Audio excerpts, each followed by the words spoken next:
हरिओम प्रणाम मित्रों। भगवत गीता जी के 6ठे अध्याय के कुछ श्लोकों पर हम चिंतन कर रहे हैं।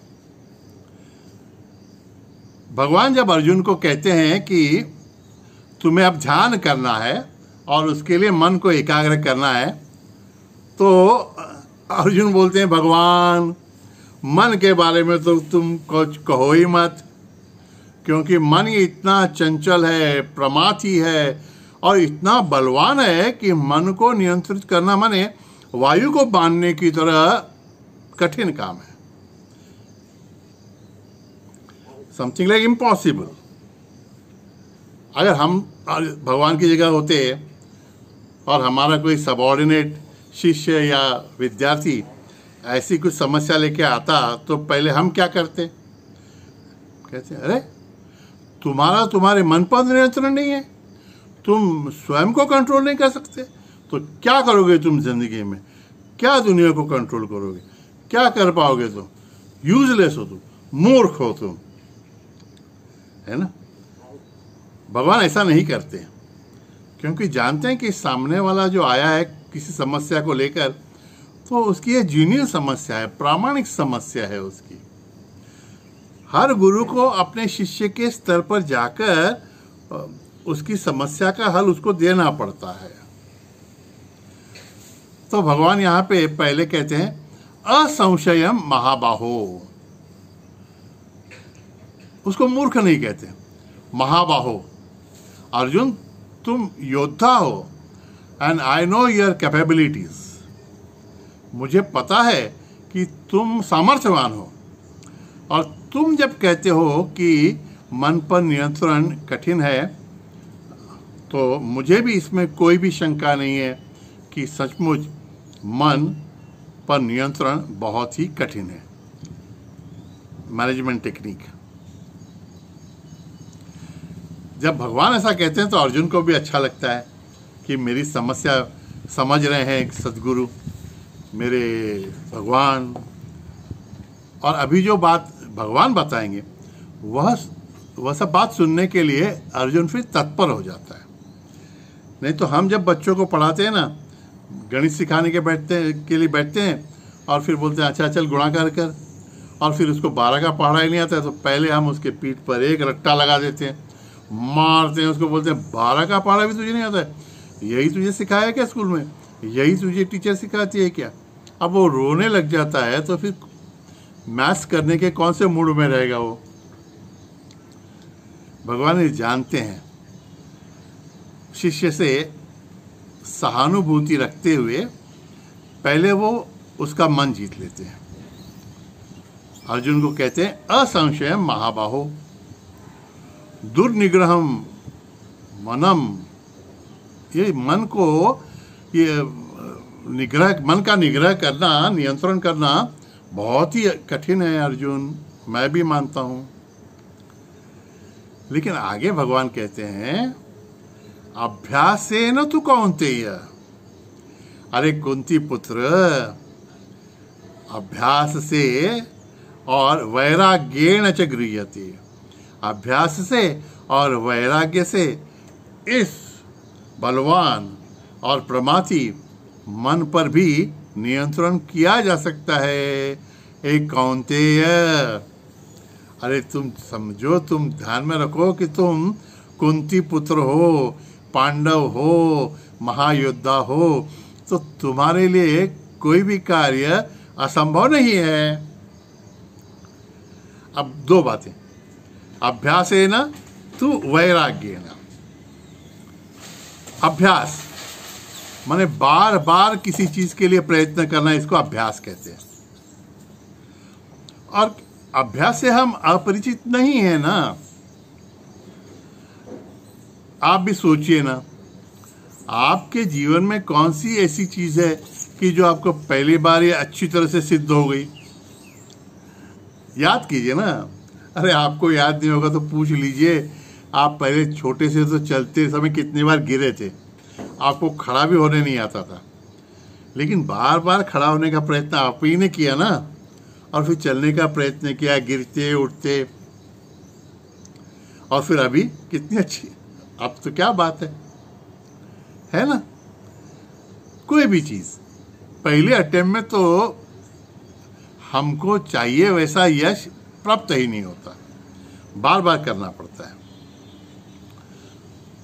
आप जब पढ़ाई करने लगे थे, आपको याद है क कैसा लिखा था आपने? क आपकी माताजी आपका हाथ पकड़ के एक पूरी स्लेट पर एक ही क आप लिखते थे, और वो भी कितनी बार उसी पर लिखते थे क क क। और अब क्या है, आपकी हालत क्या है, कैसे हो गया ये?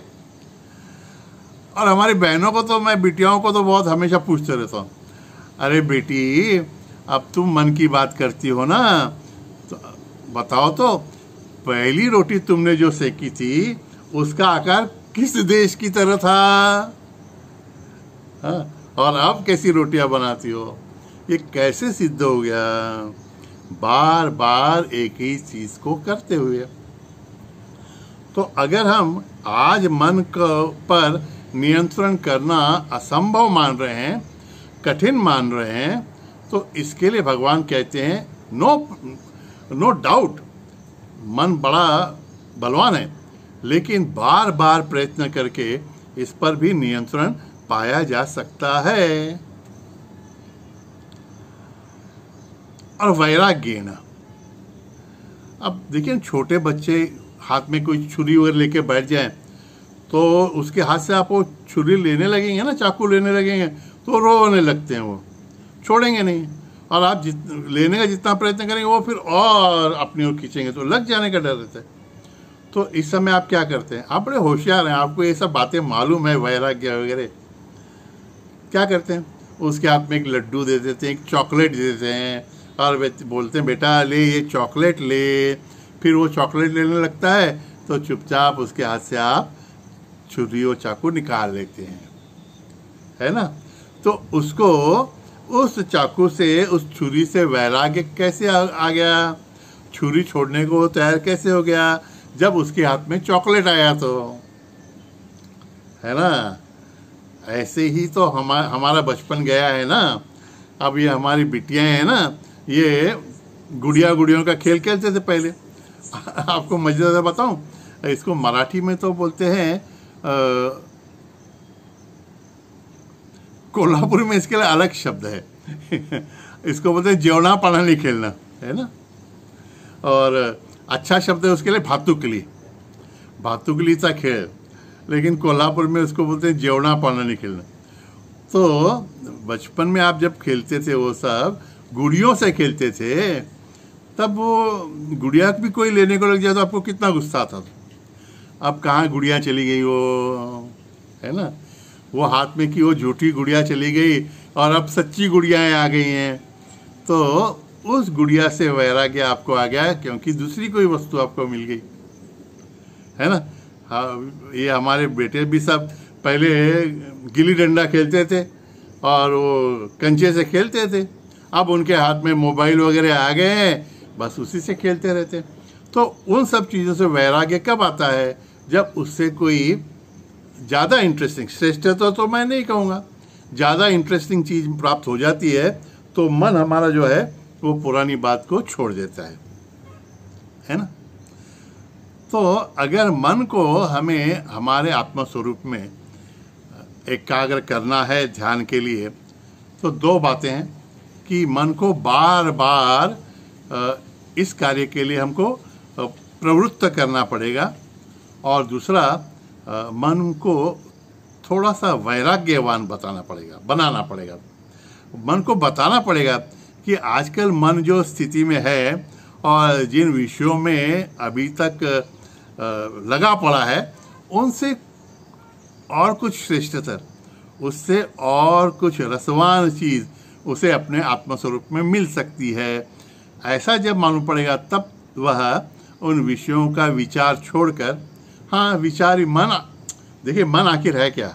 ये तो विचारों का प्रवाह ही है ना। तो विचारों की दिशा ही तो हमको मोड़नी है। अब जो विषयों की ओर जा रहा है विचार, उनको हमारे आत्मस्वरूप की ओर मोड़ना है। और ये तो कहा अभी आपको याद हो गया होगा, मन एव मनुष्याणाम, हाँ बोलिए, कारण बंध मोक्ष हो, बराबर है ना। तो मन जब, और मन का ये रोल बहुत महत्वपूर्ण है, तो मन को एकाग्र किए बिना हमारा ध्यान भी पूरा नहीं होगा, ऐसा लगता है। थोड़ी एक बात बताऊं आपको, करके देखिए, ये अनुभव के बोल है। छोड़ दीजिए मन को। आपको जब ध्यान करना है तो आँख, बाकी की सब तैयारी जिसके बारे में हम आगे देखेंगे शायद, आँख मूंद के आपको बैठना है, आपको आत्मस्वरूप का चिंतन करना है ना। आपका मन जो करना चाहे करने दीजिए। हाँ, और उन पटाख मारते सोचेगा तो उसको बोलेगा ठीक है, you play with your own goods objects, मैं तेरे साथ नहीं हूँ, I am not a party to it.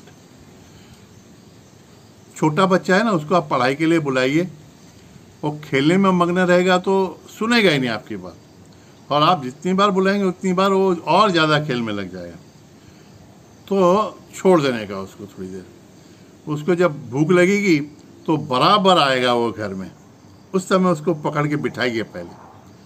तो ये एक बात है कि मन पर ही हमारा ध्यान निर्भर होता है, ये भी बात ठीक नहीं है।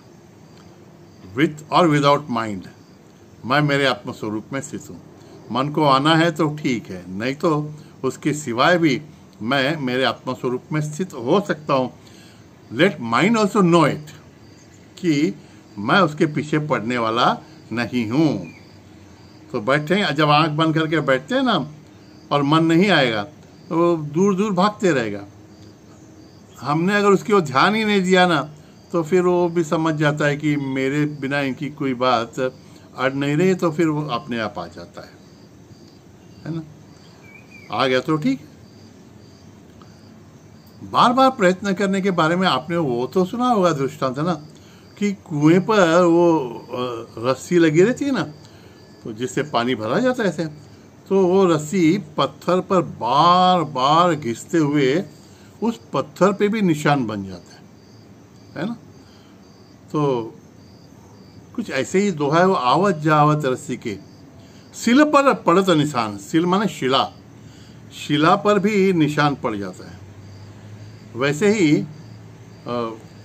बार बार अगर हम प्रयत्न करें तो हमारी जड़मति भी बुद्धिमान हो जाती है, सुजान हो जाती है। कहते हैं करत करत अभ्यास के जड़मति होत सुजान। बार बार अभ्यास करें हम तो हमारी बुद्धि भी सुबुद्ध हो जाती है, हमारा मन भी जान लेता है कि अब हमको उसको क्या करना है। मन का एक गुणधर्म बड़ा अच्छा है कि वो बड़ा उद्यमी है। बड़ा क्या, बहुत ज़्यादा ही उद्यमी है। एक कथा सदगुरु लोग बताते हैं बहुत बार कि एक शिष्य ने कहा कि सदगुरु मुझे कुछ ऐसी सिद्धि दीजिए कि मेरे सभी काम, हाँ मैं समाज सेवा ही करूँगा, मेरे पर्सनल काम तो नहीं, लेकिन समाज सेवा के काम करने के लिए मुझे एकदम सिद्धि प्राप्त हो जाए। तो सदगुरु ने कहा इस सब लफड़े में मत पड़, तू अपना अपना काम कर। बोले नहीं नहीं, क्या फ़ायदा है ये सब साधना करके। तो बोले अच्छा तुझे ये देता हूँ दिया, इसको घिसेगा तो एक जिन निर्माण हो जाएगा, उसको बोल देना, वो सब काम कर देगा। शिष्य आया अपनी कुटिया में, उसने दिए को घिसा, जिन निर्माण हो गया।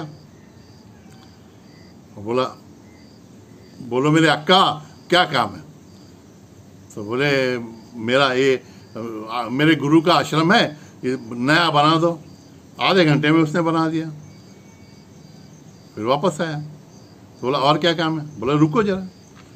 वो जिन बोला मेरे अक्का मेरी एक कंडीशन है, एक शर्त है, आप जो बोलेंगे वो काम मैं करूँगा और काम खत्म होने के बाद तुरंत आ जाऊँगा, लेकिन आपको मुझे हमेशा काम में रत रखना है। अगर आपने मुझे काम नहीं बोला और मैं बिना काम के आपके सामने खड़ा हो गया तो मैं आपको खा जाऊंगा। अब शिष्य डर गया, कुछ सोच के बोला अच्छा जाओ मेरे गुरु के आश्रम में बड़े बड़े पेड़ पौधे लग जाने चाहिए। उसको लगा पेड़ अभी पौधे लगाएंगे, कुछ साल में पेड़ बने। वो और 2 घंटे में आ गया, बड़े बड़े पेड़, सब काम उसने कर दिया। और बोला अभी काम बताओ नहीं तो मैं खाता हूँ। शिष्य भागा अपने गुरु के पास। गुरु ने समझ लिया क्या हो रहा है, बोले अच्छा अबे ऐसे कर। उसकी जिन भागते आ रहा था तो उसने गुरुजी ने अपने शिष्य को बोला, अब तू उस जिन को बोल कि सामने ये 25 फुट ऊंचा खंबा है ना, इस पे चढ़ और उतर, चढ़ और उतर, और यही करते रहे जब तक मैं दूसरा काम नहीं बोलूं, तब तक ये करते रहना, और अगर तू रुक गया तो भस्म हो जाएगा। शिष्य ने बोला और देखा जिन उसी काम में पड़ा हुआ है।